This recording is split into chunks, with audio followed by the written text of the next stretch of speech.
What's up YouTube, Dad here from Zephyr Wargames. We're here with Joe, and Joe is bringing us an updated Rokket deck because, as you all know, Extreme Forces did provide it with a nice little boost. He also played them today, and there were some filthy little plays that ended up with like a Scoldy and a Borolo during first turn. Sure. And the field spell, in my perspective, is pretty busted because it's very, very nice. So, Joe, take it away. Right, so I'm going for stun variant at the moment, but after testing today, I might try and make it bit faster, but just to show you what I've been playing today.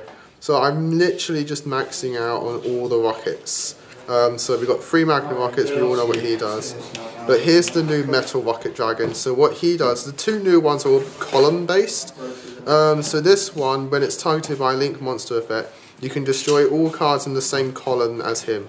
So including monsters, spells, and if you put him just underneath the extra zone, you can pop the extra monster zone as well. So use him. 3 auto rocket, if we want to hear does, and 3 shell rocket. Shell rocket destroys a monster in the same column as him, and if he does destroy something in the same column as him, he also destroys the monsters adjacent to that destroyed column. So if we had, like, let's say 1 here and then 2 here, he will destroy this one and then destroy these 2, in case you guys didn't know. And then to round up the rockets, I do play actually 2 Anispers, so I needed to make room for some extra cards, like some back row hate, so I only put 2 Anisper rockets, but you still got to play at least 1 of them. And to round up the monster, I play 1 red MD and a newly limited Grinder Golem, which came up twice today, and Grinder Golem actually did quite well. Because we have a lot of consistency, his deck, Grinder Golem is just a nice way to just get a link 4 out without clogging your main deck, because your extra deck is actually quite empty. So those are monsters. The spells you've got to pay 3 are probably one of the busted field spells in the game. Boot, Sector Launch.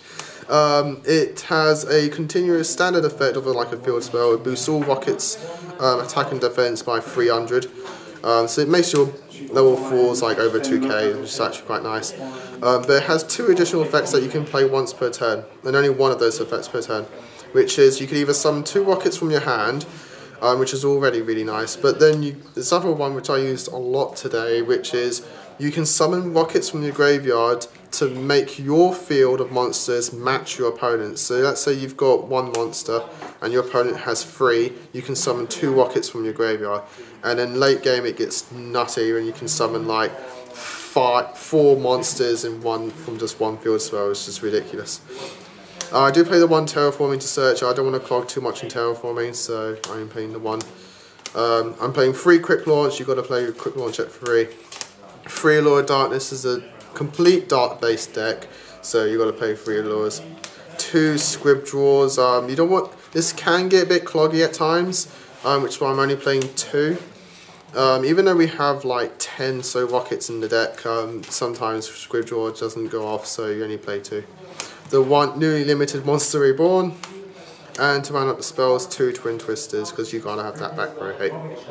For traps, and this is when the deck just gets a little bit crazy, I'm playing a complete Solemn Brigade of 1 warning, no, 1 judgment, 1 warning, and 2 strikes, 3 torrential tributes, and 2 bottomless.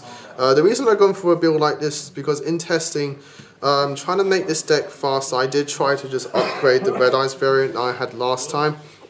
Trying to add in the new rockets in the field spell, the deck just got a bit tight, and sometimes the hands were just like completely unplayable. So I tried to make it a lot slower, kind of like an anti-meta deck with just lots of traps, so I can just set traps, stun my opponent, and then next turn slowly build my rocket build on board. And torrential helps really well, because if you do set like a rocket and then your opponent summons like a whole bunch of stuff, you can torrential them and on the end phase get a rocket. So it was going okay, but I need to just keep playtesting. I'm thinking of like a kaiju variant, or even maybe like an artifact variant if I want to keep the stun variant going. So the extra deck now, I played the 2 Borolo Dragons, 1 Topologic Bomber Dragon, and the new YUGIOH Skull Dread. I did make him like twice today. He was probably like the thing I went into the most, strangely enough. But I did combo it with a Borolo, which is actually really nice. but Skyrager does add in some nice consistency that you can make, especially with the Grinder Golem. For the Link 3s, 1 Ningirsu, 1 Deco Talker, one of the new triple burst dragon. So those are the Link 3s. 1 Twin Triangle Dragon, 1 Proxy Dragon, 1 Akashic Magician for the Grinder Golem play, and then the 3 Link Spiders also for the Grinder Golem play. You will go into all 3. And then I do side deck Master Change 2, so Dark Law, and the 1 Babuska, which did help me a lot against the Light Sworn matchup. So that's the deck. That's the deck. That is the deck. It's a very, very nice kind of deck because at one point Joe had the ability to have a Scaldy, I believe it was. It was Scaldy. Yeah. Then there could have been a Dark Claw made underneath it, plus a Red Eyes Darkness Metal. But obviously, if he could obviously use Borrow Load, got Borrow Load on the board, and if Borrow Load goes, you just bring it back with Red Eyes, which is very, very nice. It's a definite staple. It's really handy that he is a dragon. I think Scaldy is also a dragon. Yeah, he is a dragon as well. If you want to so that's one way of reviving your dragon monsters for your rockets, which is very, very good. Anyway, very straightforward, very simple, very to the point. I hope you liked it. I hope it give you a couple of ideas. It is very, very powerful and quite fun to use. There's a lot of options, I think. It's got a bit of variety. Really nice. We are going to look into doing like a Rocket versus Cyverse deck. So we'll try and see, duel, and we'll see what we can do with that and show you what the 2 decks can do together. Anyway, thanks for watching. Don't forget to like, comment, subscribe, share. Till next time, guys. As always, happy dueling. Also, YouTube, thanks for watching that video. I hope you liked it. If you did, hit that like button. And of course, don't forget to hit that big red subscribe button in the bottom left-hand corner and the notification bell so you don't miss out on anything. We've got more deck profiles, duels, pack openings, and many more Yu-Gi-Oh! Videos coming up for you all year round. So don't forget to stay tuned for all of that. Thanks, and as always, guys, happy dueling.